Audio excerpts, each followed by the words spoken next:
This couldn't stand. I couldn't allow this. I had to distract. Okay. So the gig we are doing, we already scouted the place, and we are putting together the attack plan, Rebecca, so let me fill you in. I said, hurrying back to the living room table and popping a shard out of my neck and handing it to her. She took it after a moment of smiling up at June and then slotted it. Then she blinked. So, the first thing you'll notice is the target information. Not sure if it's in there, but we are hunting a group of scavs that attacked Hiromi's XPG pushers. I explained, waving at Hiromi, who smiled proudly at the acknowledgement. Scavs? Doesn't seem. Whoa. She muttered as she continued to look through the pics of where this was taking place. Scavs aren't really a threat, but we still treat everything seriously. My voice was completely serious as I said this. Well, no shit, you guys have a Minotaur? How? Oh, she had skipped ahead, bypassing the pics of the location. Not very edge runner of you. Or maybe very edge runner of her? Hard to say with that group. I wanted to sigh, but instead I stayed focused. We captured it during a gig we did. Ichi is currently the pilot as he has some hours in its use. I explained, then glared at Ichi again for good measure. Unfortunately, his smugness at me acknowledging him being the pilot ruined the effect of my glare. Shit. Can I use it? I've always wanted to pilot a Minotaur. Rebecca asked and I sighed, shoulders slumped. Yes, but after. I agreed, then shook myself. Okay, so here is what we are going to do.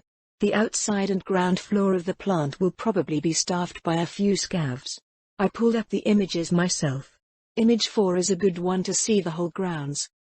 I waited until everyone was nodding along before continuing.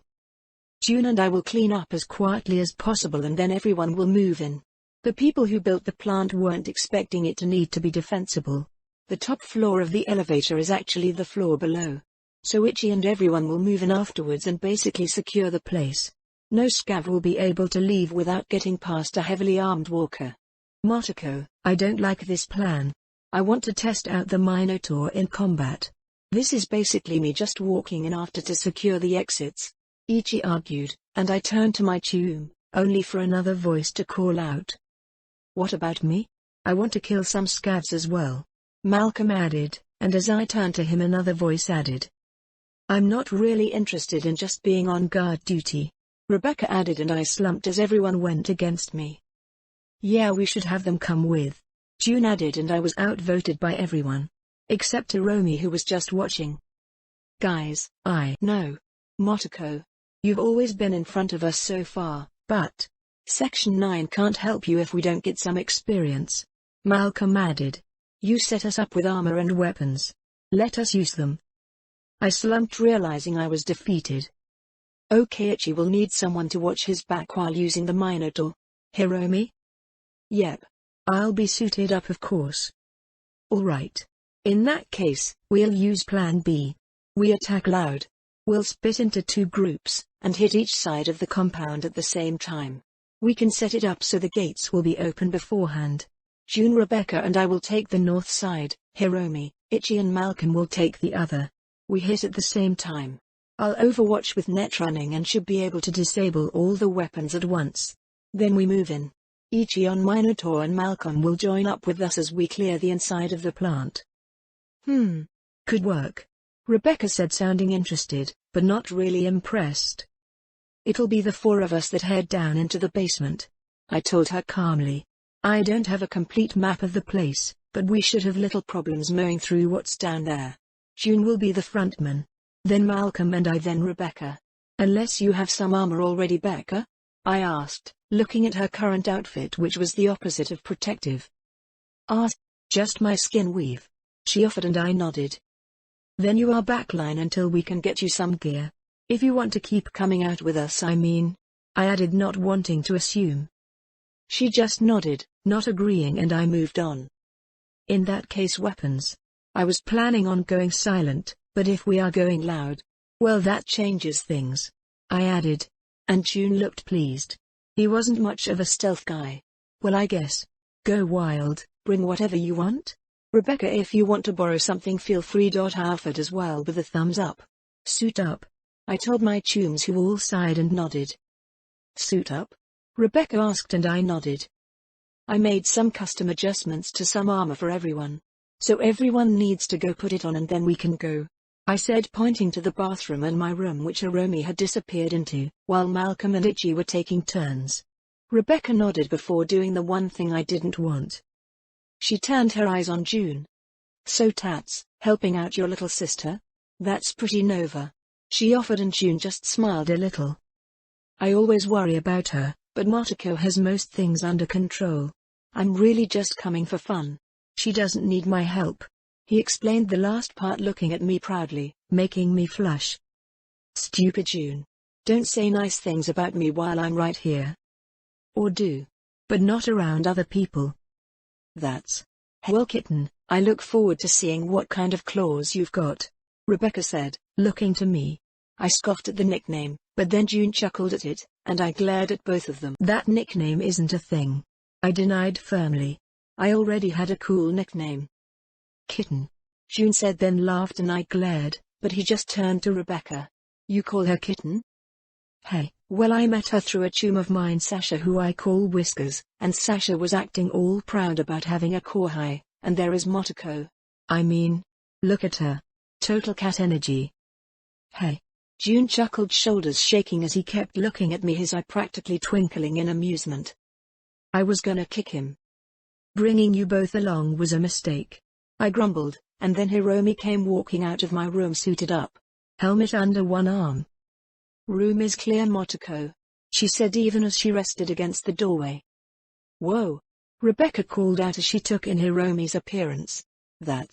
What is that?" "Formerly a set of Arasaka guard armor, but I made some modifications," I said happily as I rushed over and grabbed Hiromi, who yelped as I manhandled her closer. "See? I added in an ECM system, and modified the armor to fit my chums. Although they keep wanting to wear pants instead of a netrunner suit. I don't wear skin-tight outfits, Motoko. Not all of us walk around with a six-pack." Hiromi grumbled and I scoffed. "It's just a little workout. Do you want to try to exercise more? I could be your personal trainer," I offered, and Hiromi made a keening noise as she shook her head. "Oh. Never mind then. I guess Hiromi really was a couch potato. That's alright, she was the desk jockey anyways." "Geez chum, you got it bad, Fomerl." Hiromi leapt away from me to press her gloved hand against Rebecca's mouth. "Shh," she demanded, and I just quirked an eyebrow at the weirdness. "Guys? It's nothing, Motoko. Why don't you get suited up and you can show Rebecca your armor?" Hiromi added even as Rebecca was glaring at her. "But, okay, sure." I wasn't going to interfere with whatever Hiromi was up to. "June. You too," I demanded, and he looked up and blinked. "Motoko, I don't have any hay. Don't throw stuff," he snapped, but I ignored him. The original set of armor I had pulled off the Kang Tower way back was more than capable of stretching to fit June. "Wear that," I demanded, and he looked at it like I just handed him something foul. "Motoko, this ruins my style." "You don't have a style. Moron. Idiot. Gonk. Put on the armor or stay home," I ordered as I turned around to get suited up myself. Rebecca. So don't tell her that. Hiromi? Pretty sure that was her name. Becca was tempted just to call her crush and see how that worked out. The girl was a little high-strung, but the way Kitten had her own little follower was cute. Really though, Becca wished the girl would chill so she could get back to eyeing up the candy machine that was sitting next to her. He had a real cute smile despite being a tiger gonk. But the fact he was good with his little sister, something she could attest told a lot about an older brother, meant he was probably safe enough to flirt with. And she didn't mind the way his fiery hair swept down over his eyes. Yummy. The fact he was easily twice her size wasn't a bad little addition. Are you even listening? Hiromi interrupted Rebecca's fuck me eyes at the ganger. Not really, but relax chum. I'm not gonna blow your crush into the open, she offered. The girl reacted in an interesting way, because where before she was dealing with a frantic teenager, the next moment she was dealing with someone that had a rather cold look in her eye. Motoko vouched for you to come in. That's good. I trust Motoko's instincts. Most of the time. But if you cause us any trouble, it won't be up to her. I'll just have you disappeared. Don't forget that. Hiromi said with all the sinister casualness as any of the corpos Becca had met. Scary. She mocked, but acknowledged the risk as well. Seems this entire group was at least more interesting than expected. All right, all done. One of the boys called out, and Becca turned and, if he was a little older she might consider it. The whole armor set was sleek. Sleeker than anything she had seen the cause use. But it turned the casual, almost rumpled teenager, into someone that looks dangerous. Damn her attraction to dangerous cuties. Nice armor tune. She offered, and he smiled bashfully. Thanks. He offered and then walked over and opened a case that had been pushed into the corner and started loading up on a small armory. Becca blinked as the boy grabbed a smart SMG that she knew were pricey for any merc to casually pull out, and then grenades as well, loading up his armor with only a bit of hesitation. Idly Becca noticed that Hiromi also had an expensive smart pistol on her hip. Okay, back. Kitten herself reappeared, and Becca was a little taken aback. That was a lot of guns. Got enough weapons there, Motoko? June called out, and Motoko stuck her tongue out at him as she took a second to pose, helmet under her arm and showing off. We aren't going quiet this time. So I can finally go all out, she said, and Hiromi wondered what she was going all out against, an entire corp hit squad? On each thigh was a Unity pistol, slotted into holsters tied into the armor, along with a few reloads for each stuck in the webbing. On her left hip was a katana, not something you usually see with groups wearing armor like that unless you were in Arasaka. Then there was the right hip where a boya was holstered. Against her chest was a copperhead, despite the fact this was supposed to be a loud and proud gig. It had a silencer on it. Then on her back was a carnage. You can never have enough guns, she chirped happily, practically bouncing on her toes, a habit Rebecca had noticed the girl tended to do a lot. Motoko, put the shotgun away.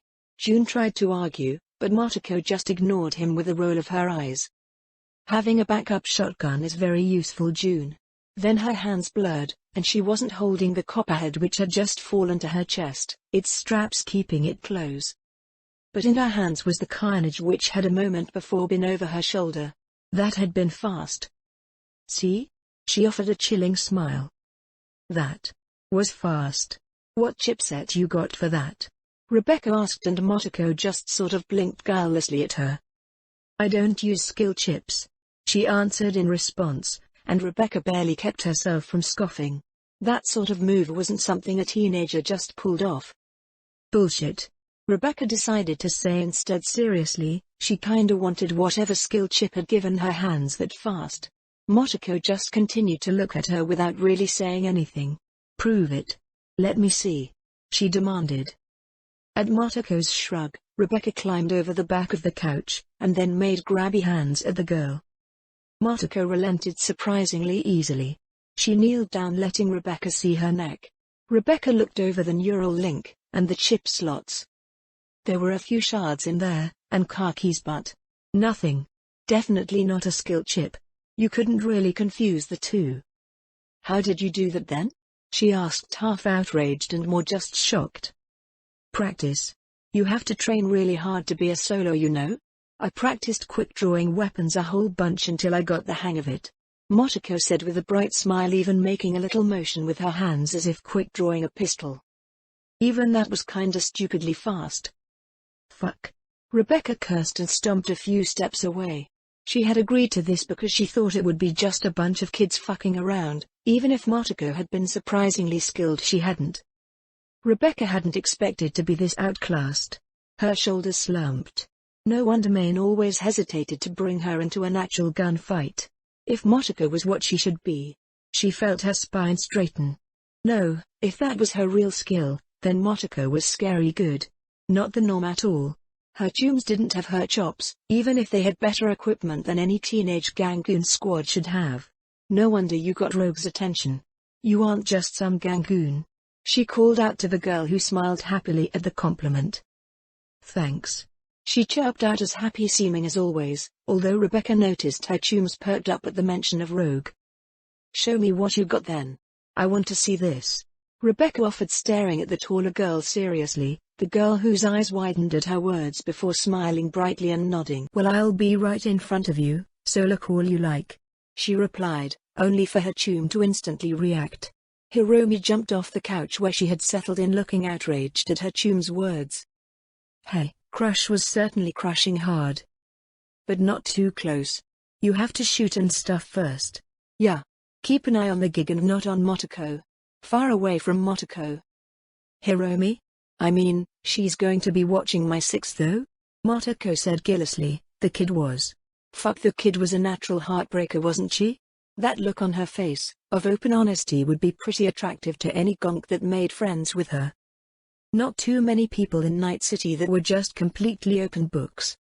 But there was no way Rebecca would leave such an opening. Yeah, Hiromi. Don't worry. I'll be watching her six all right. Rebecca threw Hiromi a wink that made her choke and sputter. Motoko just looked confused as her head went from one to the other. Anyway, Malcolm called out, seemingly heading off a disaster as Hiromi had been growing redder and redder. Looks like Ichi is done. So let's head out. He interrupted and Rebecca turned to see Ichi also coming out of the bathroom wearing his suit and looking all fearsome. Damn. These kids cleaned up nice. We can't leave yet. Everyone huddle in. Motoko called out earnestly and Rebecca just wondered what was going on, but her chums seemed to know. Oh come on Motoko.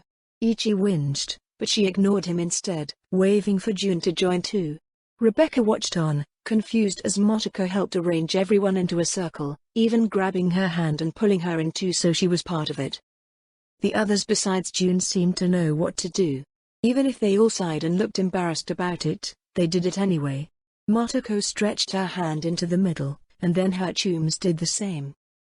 Then the girl made eager little motions with her head, and Rebecca decided to hell with it, and threw her hand on top. June's warm hand landing on top of her own caused Rebecca a moment's distraction. Section 9. Motoko cried out and threw her hand into the air. Her chums joined in, and Rebecca was just left wondering what the hell she had gotten into. Rebecca. That was pretty much it. Right after the weird hand thing, which the gonk was smiling like crazy over, they all left the apartment and slipped into an array of vehicles down in the garage. Motoko even invited Rebecca to ride with her, which was nice, as she didn't have a car. Just taking an cart to get there. It was actually kind of surprising the array of vehicles the teenagers all had. Malcolm rode around in a Badlands Thornton Colby. The truck was rough and tumble and armor to hell. And Motoko drove around in a Quadra Type 66, also a Nomad variant. The thing was a beast, and Rebecca was more than a little interested in getting a ride. The big truck Ichi drove was interesting, but sort of normal. Hiromi joined Ichi, while Motoko yelled at June to get into Malcolm's car instead of taking his Kusanagi. She looked it over and nodded. Preem ride. She wouldn't mind letting him drive her around on it sometime. Oh, before we jump in, Motoko said as she turned from the driver's door to the trunk and then opened it up. Whoa. Do you want something with a bit more kick? The girl asked, and Rebecca had a moment where she wondered what the fuck Maine had been doing all this time. Maine didn't have a rocket launcher. Why is that a rocket launcher? My Eurogun? Yep. I picked it up off some nomads. You'd be surprised how often shooting something with heavy ordnance makes things on a gig go smoother. She offered, and no, Rebecca would not be surprised, because she now knew what she wanted in her life. A rocket launcher. It was the only thing that would make her complete. She reached for it, and Motoko's chrome hands wrapped around her wrist. Sorry. Not this gig. Fuck. She cursed because it was right there. Hey, if you want one, I can put you in touch with my contact. Get some eddies together and buy one. She offered as if getting a rocket launcher was just that easy. Well, Rebecca realized that it kinda was. So want something else? I got an axe over there. Or a carnage around here somewhere, if you want one. I think I got some. I'll take the axe. Sure. She agreed. She had shot one before, the recoil wouldn't send her flying. Good enough. Rebecca cursed herself a bit. She really needed the arm upgrades she had been planning. But eddies had been tight, and Pillar had been a tightwad. Needing all the eddies for his projects and shit. Even if Becca knew he was blowing most of it on frivolous shit. The dumbass. She grabbed the axe out of the panel it had been inserted into, hefted it and checked it. Yep, already loaded. Here, a few extra mags. Motoko offered, and Rebecca nodded, stuffing them clumsily into her pockets on her jacket. "We'll need to get you some rigging or something for next time," Motoko said suddenly, before nodding and heading back to the car. Rebecca though was a little surprised. For next time? Rebecca wasn't even sure if she wanted to work with the kids.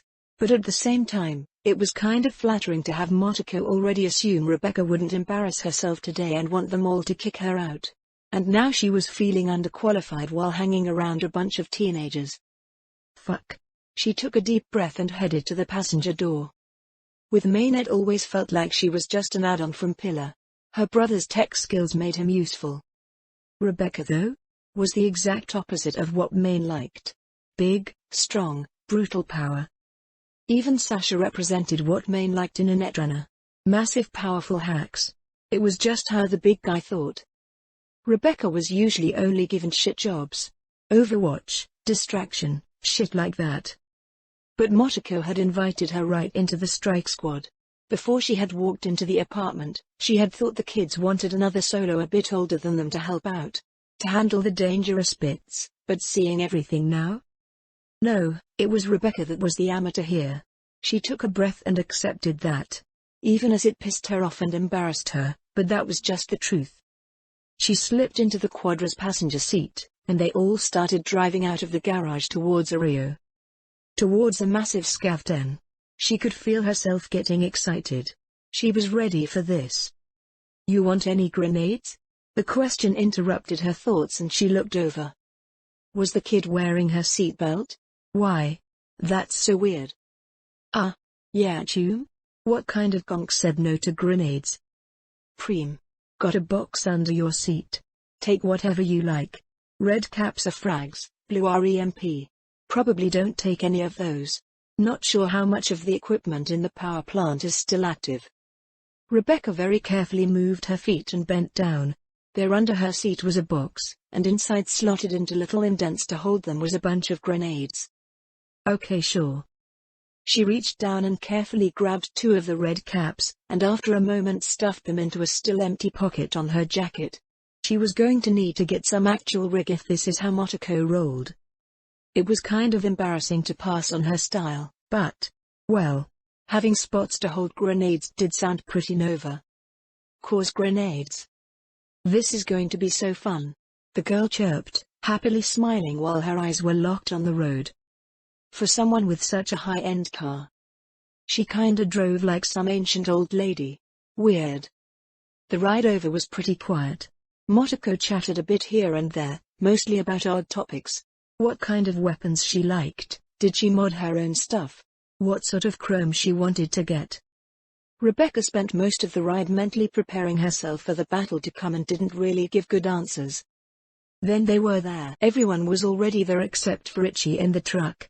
He had split off from the group to go get his toy Minotaur, which Rebecca was still jealous that they had. She wouldn't mind piloting a Minotaur. They parked on the side of the road a block down from their target and the kid sat back, eyes closed. "What's up?" Rebecca asked and the kid smiled. "I set up some cameras last time I was here. I'm accessing them and slipping into the scav's network again. Just to make sure nothing has changed or they found us out." "Did they?" "No," she said while smiling. A smile that was much more bloodthirsty than the girl had shown up until now. "I'll be pinging their system once we move in. Watch the golden lines, it'll tell you where they are hiding. I'll send some hacks through as well right after." "Preem. Gonna nuke them or something?" "Huh?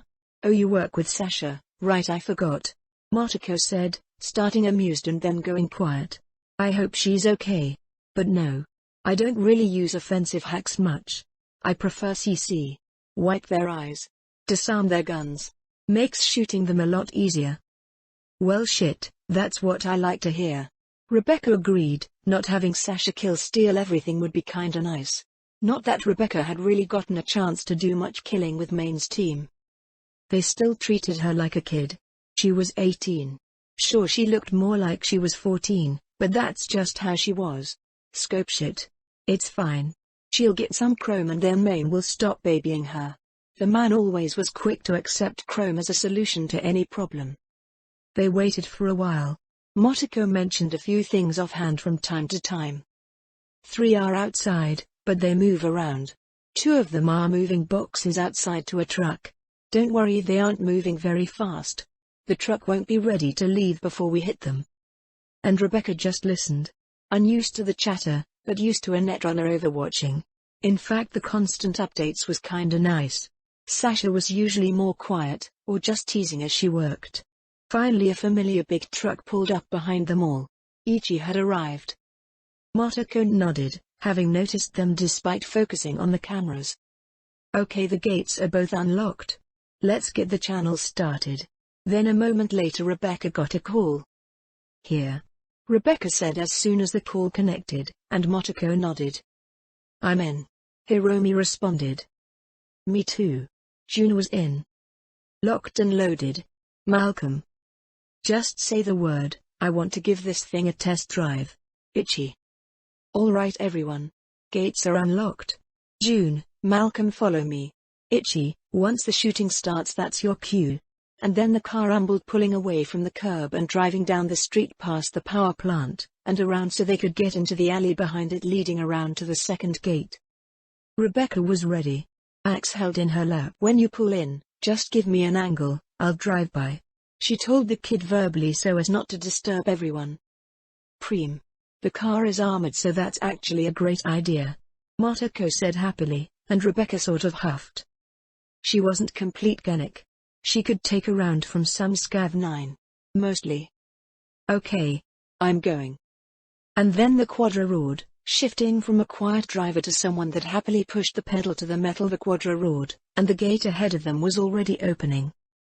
Netrunners were preem like that. The Quadra suddenly shifted and Rebecca yelped, kicking out with her legs to hold her against the dashboard and grabbing the center console to hold her steady as it started drifting sideways. A moment later the car stopped and she realized the kid had actually set her up perfectly with the passenger door facing the insides of the power plant entry lot. Rebecca righted herself and pushed the IX out the now open door. They weren't ready.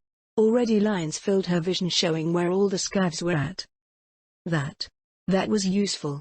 Sasha didn't usually ping for the team like that. Then all hell broke loose as Rebecca opened fire. Above them some scav hiding in a burned-out building across from the plant itself started firing. Across the way Ichi's truck finished backing in, and suddenly the rear door opened, revealing a Minotaur that stepped out and slammed into the dirt lot. The noise was already attracting attention. The front of the plant opened up, and scavs popped out, hiding behind whatever cover they could find and firing. And Rebecca could see the lines of light shifting as more scavs were coming. Then they started screaming, not because of the Minotaur, but because suddenly they were stumbling around, dropping behind whatever cover they could find. I plucked their eyes. Go. And the rest arrived. June was suddenly leaping over the Quadra, barely wearing the armored plate vest that Motoko had given him, but indeed wearing it even if she was pretty sure he hadn't bothered to actually zip it up. He reached the first scav hiding behind some concrete and just ripped the fucker apart, grabbing an arm and a leg and just pulling. Fuck.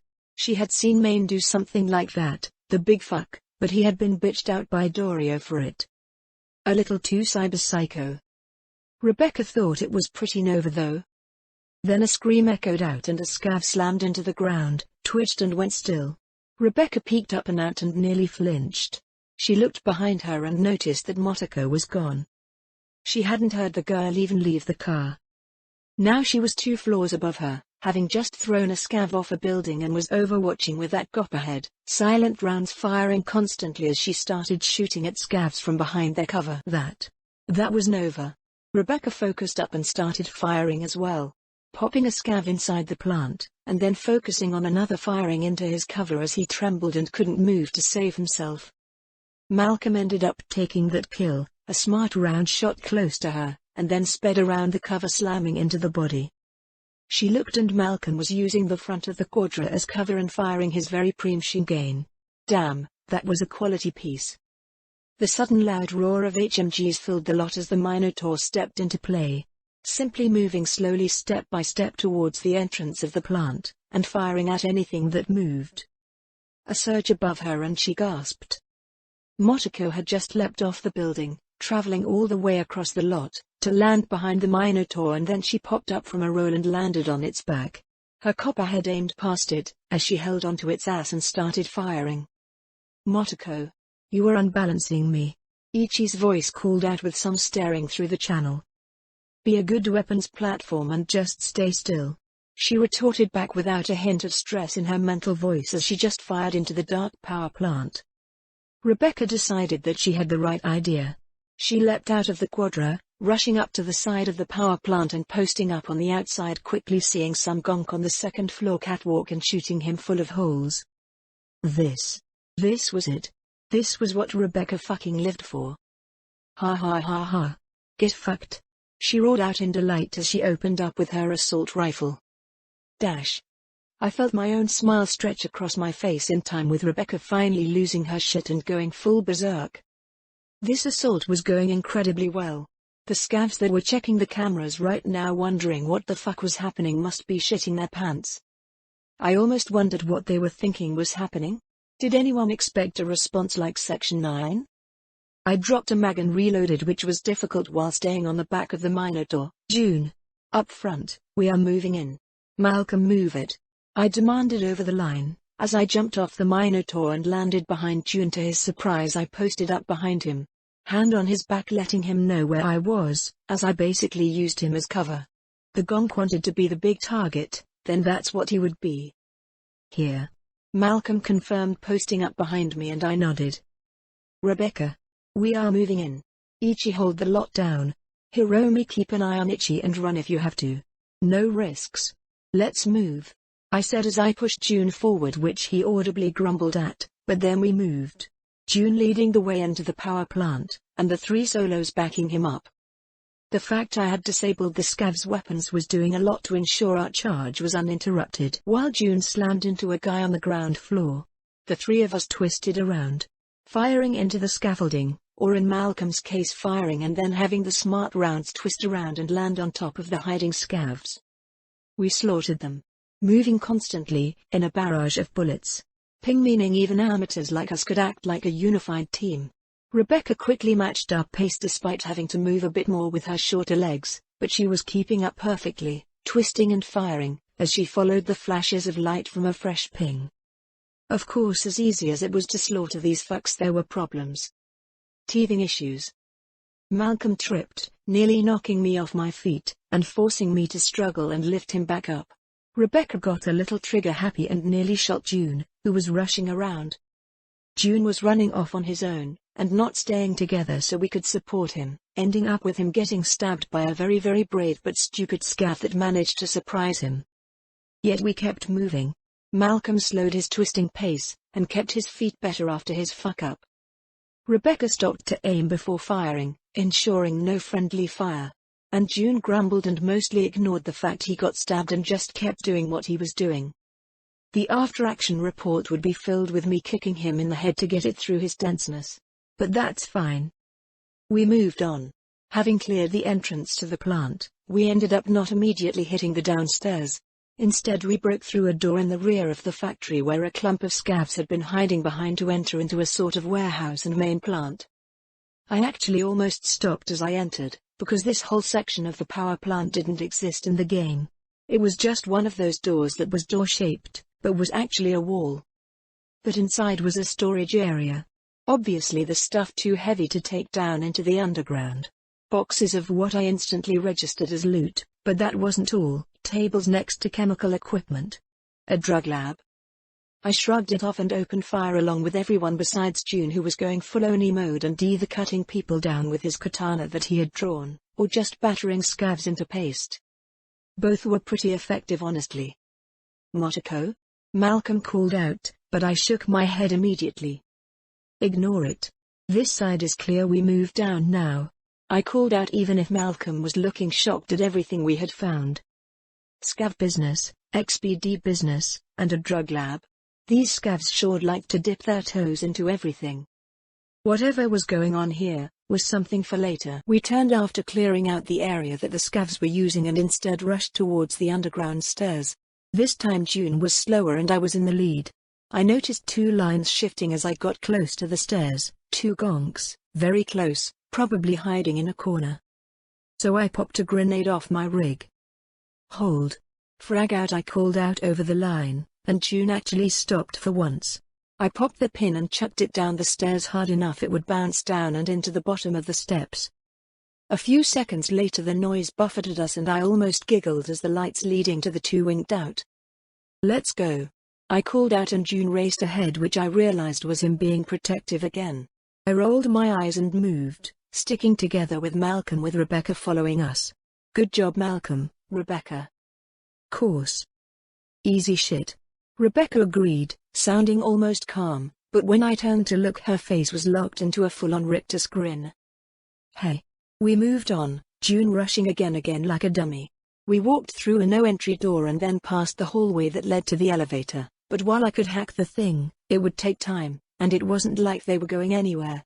Not with the Minotaur already moving into the plant to watch the stairs. Then we moved through a trash area, covered in old clothes and garbage. Every piece of clothing told the story of another death at the hands of these scavs. But June didn't care. He moved right through opening doors and rushing through, and so we followed. The next area was a ripper room. The plastic sheeting scavs were so proud of, along with 3 beams of light leading to scavs. June of course followed straight towards them, but instantly they opened fire. My hack didn't work. I slammed another optic reboot at them, but felt the hands of another runner. Someone was plugged into the network, fighting me off. June hadn't stopped at the gunfire, just charging through it and slamming into a ripper chair, knocking it over and onto a scav firing at him. He screamed as it pinned him to the ground, and then the screaming stopped as June slammed a boot down onto him. Malcolm and I focused on the others. Far more accurate fire than the scavs were putting out thanks to the ping meant they were scattering for cover, but that didn't save them from Malcolm. They have a netrunner. My hacks won't be as effective. Destroy any cameras as soon as you see them, I called out, doing just that as I swung around and fired a round into a camera that was watching the ripper room. "Got it," Rebecca confirmed, while Malcolm just nodded. "June? You all right?" "Just some scratches," he actually said, standing up and showing it was a bit more than that. He was definitely bleeding a bit. "You are on the back line now, pick up a gun. No more rushing forward or I'll leave you blind and go on without you," I said, completely calm, cool, keeping me from absolutely ranting at him for being an idiot. He looked like he was going to argue, but I didn't give him a chance. I popped my carnage off my back and tossed it at him. There, see? It was totally worth bringing it along. I reloaded again and nodded as Malcolm did the same, and then we moved on to the next room.